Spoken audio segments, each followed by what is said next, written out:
പിതാവും പുത്രനും പരിശുദ്ധ റൂഹായിക്കും സ്തുതി. കർത്താവിൽ പ്രിയ വിശ്വാസിനിയും വിശ്വാസികളുടെ സമൂഹമേ, കുഞ്ഞുങ്ങളെ, നിങ്ങൾക്ക് ഏവർക്കും വീണ്ടും വരുമെന്ന് അരുളിച്ചേർന്നവനായ കർത്താവായ യേശു ക്രിസ്തുവിൻ്റെ നാമത്തിൽ എൻ്റെ സ്നേഹവന്ദനം.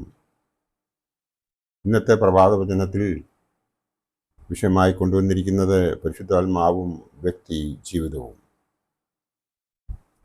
പരിശുദ്ധനായ പൗലോസ് ശ്ലീഹാ കൊരിന്ത്യർക്ക് എഴുതിയ 1-ാം ലേഖനം 3-ാം അധ്യായം 16-ാം വാക്യത്തിൽ പ്രകാരം പറയുന്നു: നിങ്ങൾ ദൈവത്തിൻ്റെ മന്ദിരമെന്നും ദൈവത്തിൻ്റെ ആത്മാവ് നിങ്ങളിൽ വസിക്കുന്നുവെന്നും അറിയുന്നില്ലയോ? ക്രിസ്തീയ ജീവിതം പരിശുദ്ധാത്മാവിലുള്ള ജീവിതമാണ്. ആത്മാവിനാൽ നിറയപ്പെട്ട് ആത്മാവിനാൽ നയിക്കപ്പെടുന്ന ജീവിതം. ഈ സത്യം പൗലോസ് ശ്ലീഹാ തൻ്റെ ലേഖനങ്ങളിൽ വ്യക്തമാക്കുന്നു. പരിശുദ്ധനായ പൗലോസ് ശ്ലീഹാ ഗലാത്യർക്ക് എഴുതിയ ലേഖനം 5-ാം അധ്യായം 16-ാം വാക്യത്തിൽ പ്രകാരം പറയുന്നു: ആത്മാവിനെ അനുസരിച്ച് നടപ്പീൻ, എന്നാൽ നിങ്ങൾ ജഡത്തിൻ്റെ മോഹം നിർവഹിക്കുകയില്ല എന്ന് ഞാൻ പറയുന്നു. നിങ്ങൾ നിങ്ങളുടെ ശരീരത്തെ തൻ്റെ മനസ്സാകുന്ന ആത്മാവിനാൽ കൺട്രോൾ ചെയ്യുന്നുവെങ്കിൽ ഈ ലോകത്തിലെ ഒരു മോഹങ്ങളും നിങ്ങളെ അതിജീവിക്കുകയില്ല എന്ന് പരിശുദ്ധനായ പൗലോസ് ശ്ലീഹാ നമ്മെ ഉദ്ബോധിപ്പിക്കുന്നു. ഗലാത്യർ 5:25 പ്രകാരം പറയുന്നു: ആത്മാവിനാൽ നാം ജീവിക്കുന്നുവെങ്കിൽ ആത്മാവിനെ അനുസരിച്ച് നടക്കുകയും ചെയ്യുക എന്നാണ്. ആത്മാവിനെ അനുസരിച്ച് നടക്കുന്നുവെങ്കിൽ ന്യായപ്രമാണത്തിന് കീഴുള്ളവരല്ല. ഇവിടെ പൗലോസ് ശ്ലീഹാ നമ്മെ ഉദ്ബോധിപ്പിക്കുന്നത് യഹൂദന്മാരുടെ ന്യായപ്രമാണത്തെയാണ്. അന്ന് ന്യായപ്രമാണം പാലിക്കുന്നവൻ യഹോവയ്ക്കുള്ളവൻ എന്ന് വിശ്വസിച്ചിരുന്ന കാലത്തെ കുറിച്ചാണ് ഇവിടെ എടുത്തു പറയുന്നത്. എന്നാൽ യേശു നമ്മെ പഠിപ്പിച്ചത് പുതിയ സൃഷ്ടി ആകുന്നതിനായിട്ടാണ്.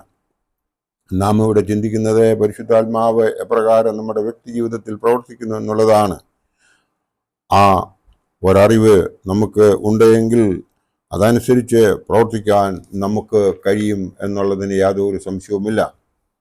ഒന്നാമത്തെ പോയിന്റ് എന്ന് പറയുന്നത് എങ്ങനെയാണ് പുതിയ സൃഷ്ടിയാകുവാൻ നമുക്ക് സാധിക്കുന്നത് എന്നതാണ്. ഉൽപ്പത്തി പുസ്തകം 1-ാം അധ്യായം 2-ാം വാക്യത്തിൽ പ്രകാരം പറയുന്നു: ഭൂമി പാഴായും ശൂന്യമായും ഇരുന്നു, ആഴത്തിന് മീതെ ഇരുളുണ്ടായിരുന്നു, ദൈവത്തിൻ്റെ ആത്മാവ് വെള്ളത്തിൻ്റെ മീതെ പ്രവർത്തിച്ചു കൊണ്ടിരിക്കുന്നു എന്നാണ്. ആ പരിവർത്തനം ഒരു പ്രവൃത്തിയിൽ നമ്മിൽ പാലിക്കപ്പെടുന്നില്ല എങ്കിൽ ഒരു പുതിയ സൃഷ്ടിയാകുവാൻ നമുക്ക് കഴിയുകയില്ല. ഇവിടെ സങ്കീർത്തനക്കാരൻ പറയുന്നത് 104-ാം സങ്കീർത്തനം 30-ാം വാക്യത്തിൽ പ്രകാരം പറയുന്നു: നീ ശ്വാസം അയക്കുമ്പോൾ അവ സൃഷ്ടിക്കപ്പെടുന്നു, നീ ഭൂമിയുടെ മുഖത്തെ പുതുക്കുന്നു. നമ്മിലേക്ക് ശ്വാസം അയക്കുമ്പോഴാണ് നാം രൂപം കൈക്കൊണ്ടത്. ആ ശ്വാസം ദൈവം എന്ന് എടുക്കുന്നുവോ അന്ന് നാം ഇല്ലാതെയാകുന്നു. നമ്മുടെ പേര് എടുത്ത് ആരും പിന്നെ സംസാരിക്കില്ല. പിന്നെയോ ഡെഡ് ബോഡി എന്ന് വിശേഷിപ്പിക്കുന്നു. ആയതിനാൽ നമ്മൾ ഓരോരുത്തരും ഈ ലോകത്തിൽ ജീവിച്ചിരിക്കുന്ന അവസരത്തിൽ പുതിയ സൃഷ്ടി ആകണം. എങ്കിൽ മാത്രമേ നമ്മൾ പരിശുദ്ധാത്മാവ് ആവസിക്കുകയുള്ളൂ. പൗലോസ് ശ്ലീഹാ പറയുന്നത് 2 കൊരിന്ത്യർ 5:17 പറയുന്നു: ഒരുവൻ ക്രിസ്തുവിലായാൽ അവൻ പുതിയ സൃഷ്ടിയാകുന്നു എന്ന് ആണ്. പഴയത് കഴിഞ്ഞുപോയി, ഇതാ പുതിയതായി തീർന്നിരിക്കുന്നു എന്ന് പറഞ്ഞിരിക്കുന്നു. ഒരുവൻ പുതിയ സൃഷ്ടിയാകണമെങ്കിൽ അവനിൽ പരിശുദ്ധാത്മാവ് പ്രവർത്തിക്കണം. പരിശുദ്ധാത്മാവ് പ്രവർത്തിക്കണമെങ്കിൽ അവൻ്റെ ജീവിത ശൈലി ദൈവത്തിന് അനുസൃതമായിരിക്കണം. വിശുദ്ധ യോഹന്നാൻ ശ്ലീഹാ എഴുതിയ രക്ഷാസുവിശേഷം 3-ാം അധ്യായം 5-ാം വാക്യത്തിൽ പ്രകാരം പറയുന്നു: വെള്ളത്താലും ആത്മാവിനാലും ജനിച്ചില്ല എങ്കിൽ ദൈവരാജ്യത്തിൽ കടപ്പാൻ ആർക്കും കഴിയുകയില്ല. ഈ സത്യം നാം മനസ്സിലാക്കി ദൈവത്തിന് വേണ്ടി ദൈവമക്കളായി നമ്മൾ ജീവിക്കണം. രണ്ടാമത്തെ പോയിന്റ് എന്ന് പറയുന്നത് പരിശുദ്ധാത്മാവ് ആശ്വാസപ്രദനും കാര്യസ്ഥനുമായി നമ്മിൽ വസിക്കുന്നു. അന്ത്യരാത്രിയിൽ മാളികമുറിയിൽ വെച്ച് തൻ്റെ ശിഷ്യന്മാരോട് യേശു പറയുന്നത്: ഞാൻ നിങ്ങളെ അനാഥരായി വിടുകയില്ല, എന്നേക്കും നമ്മോട് കൂടി ഇരിപ്പാൻ പരിശുദ്ധാത്മാവിനെ അയക്കുമെന്ന് ഉള്ള വാഗ്ദത്തമാണ് യേശു ചെയ്തത്. പരിശുദ്ധാത്മാവിൻ്റെ വിശേഷണമായി 4 പ്രാവശ്യം യേശു പറഞ്ഞത് വിശുദ്ധ യോഹന്നാൻ തിരുവചനത്തിലൂടെ നമ്മെ അറിയിച്ചിരിക്കുന്നു. ഒന്നാമത്തേത് യോഹന്നാൻ 14:16, രണ്ടാമത്തേത് 15:26, 16:17, 16:24. ഇവിടെ പരിശുദ്ധാത്മാവിനെ ആശ്വാസകൻ, സഹായി, തുണ നിൽക്കുന്നവൻ, വഴികാട്ടി, കാര്യസ്ഥൻ എന്നൊക്കെ എടുത്തു പറഞ്ഞിട്ടുണ്ട്. പൗലോസ് ശ്ലീഹായുടെ ഓരോ പ്രവൃത്തിയും നാം കാണുന്നത് ദൈവഹിത പ്രകാരം മാത്രമാണ് ജീവിക്കുന്നത് എന്നുള്ളതാണ്. നാമും ദൈവഹിതം അനുസരിച്ച് ജീവിക്കുന്നുവെങ്കിൽ ആ പരിശുദ്ധാത്മാവ് നമ്മോടൊപ്പം എപ്പോഴും ഉണ്ടാകും എന്നുള്ളതിന് യാതൊരു സംശയവുമില്ല. മൂന്നാമത്തെ പോയിന്റ് എന്ന് പറയുന്നത് പരിശുദ്ധാത്മാവ് നമ്മിൽ പാപബോധം ഉളവാക്കുന്നു എന്നാണ്. വിശുദ്ധ യോഹന്നാൻ ശ്ലീഹായുടെ രക്ഷാസുവിശേഷം 16-ാം അധ്യായം 8-ാം വാക്യത്തിൽ ഇപ്രകാരം പറയുന്നു: അവൻ വന്ന് പാപത്തെക്കുറിച്ചും നീതിയെക്കുറിച്ചും ന്യായവിധിയെക്കുറിച്ചും ലോകത്തിന് ബോധം വരുത്തും. അതായത് ആരുടെ ഉള്ളിൽ പരിശുദ്ധാത്മാവ് ഇരിക്കുന്നുവോ അവർക്ക് പരിശുദ്ധാത്മാവ് തക്ക സമയത്ത് പാപബോധം ഉളവാക്കും. നമ്മുടെ മനസ്സ് എല്ലായ്പ്പോഴും തെറ്റും ശരിയും നമ്മെ ഉദ്ബോധിപ്പിച്ചുകൊണ്ടിരിക്കും. അനുതാപം നമ്മിൽ ഉളവാകുന്നുവെങ്കിൽ നാം പാപബോധമുള്ളവരായിത്തീരും. ആത്മാവ് പ്രവർത്തിക്കുമ്പോൾ നമ്മുടെ പരസ്യ പാപങ്ങളും രഹസ്യ പാപങ്ങളും നമുക്ക് ബോധ്യമാകും. സങ്കീർത്തനക്കാരൻ പറയുന്നത് 90-ാം സങ്കീർത്തനം 8-ാം വാക്യത്തിൽ പ്രകാരം പറയുന്നു: നിങ്ങൾ ഞങ്ങളുടെ അകൃത്യങ്ങളെ നിന്റെ മുമ്പിലും ഞങ്ങളുടെ രഹസ്യങ്ങളെ നിന്റെ മുഖപ്രകാശത്തിലും വെച്ചിരിക്കുന്നു എന്നാണ്. ദൈവം അറിയാത്ത ഒരു കാര്യവും നമ്മിൽ ഉണ്ടാകുകയില്ല. നമ്മുടെ രഹസ്യപാപങ്ങൾ പോലും ഒരു ദിവസം നമ്മെ നിലംപരിശാക്കും എന്നുള്ളതിന് യാതൊരു സംശയവുമില്ല. അടുത്തത് 4-ാമത്തെ പോയിന്റ് എന്ന് പറയുന്നത് പരിശുദ്ധാത്മാവ് നമുക്ക് ശക്തി നൽകുന്നു.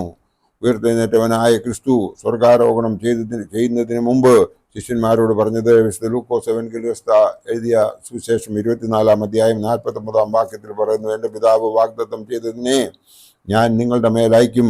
നിങ്ങളോ ഉയരങ്ങളിൽ നിന്ന് ശക്തി ധരിക്കുവോളം നഗരത്തിൽ പാർപ്പീൻ എന്നാണ്. മനുഷ്യജീവിതത്തിൽ പരിശുദ്ധാത്മാവിൻ്റെ പ്രവർത്തനം എന്നാൽ കഷ്ടതയിൽ നമ്മെ അതിൽ നിന്നും വീണ്ട് എടുക്കുന്നതിനുള്ള ശക്തി എന്ന് നാം മനസ്സിലാക്കണം. പരിശുദ്ധ സ്ലീഹന്മാർ പരിശുദ്ധാത്മാവ് പെന്തക്കോസ്ത് ദിവസം വന്നു ചേർന്നപ്പോൾ പത്രോസ് ധൈര്യമുള്ളവനായി തീർന്നു. സന്നിധിയും സംഘത്തിന്റെ നടുവിൽ എഴുന്നേറ്റ് നിന്ന് അവരോട് ചോദിച്ചു: ദൈവത്തെക്കാൾ അധികം നിങ്ങളെ അനുസരിക്കുന്നത് ദൈവത്തിന് മുമ്പാകെ ന്യായമോ എന്ന്. അപ്പോസ്തല പ്രവൃത്തികൾ 4-ാം അധ്യായം 19-ാം വാക്യം വായിക്കുമ്പോൾ നമുക്ക് ഇത് മനസ്സിലാകും.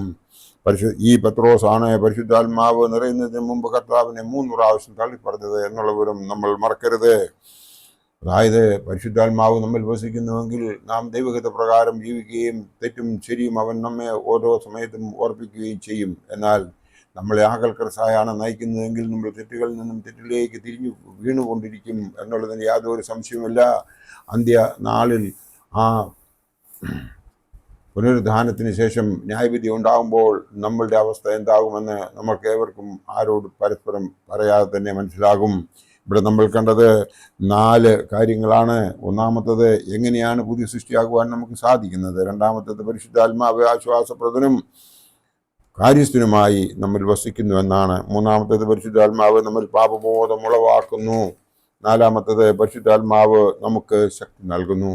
ഇതൊക്കെയും സാധിക്കണമെങ്കിൽ ദൈവ പൈതലായി ജീവിച്ചുവെങ്കിൽ മാത്രമേ സാധിക്കുകയുള്ളൂ എന്ന് മാത്രമേ ഈ അവസരത്തിൽ ബോധിപ്പിച്ചുകൊണ്ട് നമുക്ക് നമ്മെ തന്നെ ഒരു തിരുത്തി പരിശുദ്ധാത്മാവിൻ്റെ ആവാസത്തിലൂടെ ഈ ലോകത്തിൽ നമുക്ക് ദൈവം തന്ന് നമ്മളെ അയച്ചിട്ടുള്ളതായ ആ ദൗത്യങ്ങൾ നിർവഹിക്കുന്നതിന് വേണ്ടി നമുക്ക് ഇന്നു മുതൽ ശ്രമിക്കാം. ഇന്നേ വരെ നമ്മൾ എങ്ങനെ ജീവിച്ചു എന്നുള്ളതല്ല, ഇനി നമ്മൾ എങ്ങനെ ജീവിക്കണം എന്നുള്ള ഒരു തീരുമാനമെടുത്തുകൊണ്ട് നമ്മൾ മുമ്പോട്ട് ജീവിക്കുന്നുവെങ്കിൽ ദൈവം നമ്മളെല്ലാവരെയും അനുഗ്രഹിക്കും എന്നുള്ളതിന് യാതൊരു സംശയമില്ല. ഈ അവസരത്തിൽ ഞാൻ പറയുവാൻ ഉദ്ദേശിക്കുന്നത്, നമുക്കെല്ലാവർക്കും ചേർന്ന് ദൈവമേ ഞങ്ങളെ അനുഗ്രഹിക്കണമേ, ഞങ്ങളോട് കൃപ തോന്നണമേ എന്ന് നമുക്കെല്ലാവർക്കും പ്രാർത്ഥിക്കാം. എൻ്റെ വാക്കുകൾ ഇവിടെ സമാഹരിക്കട്ടെ. നന്ദി, നമസ്കാരം.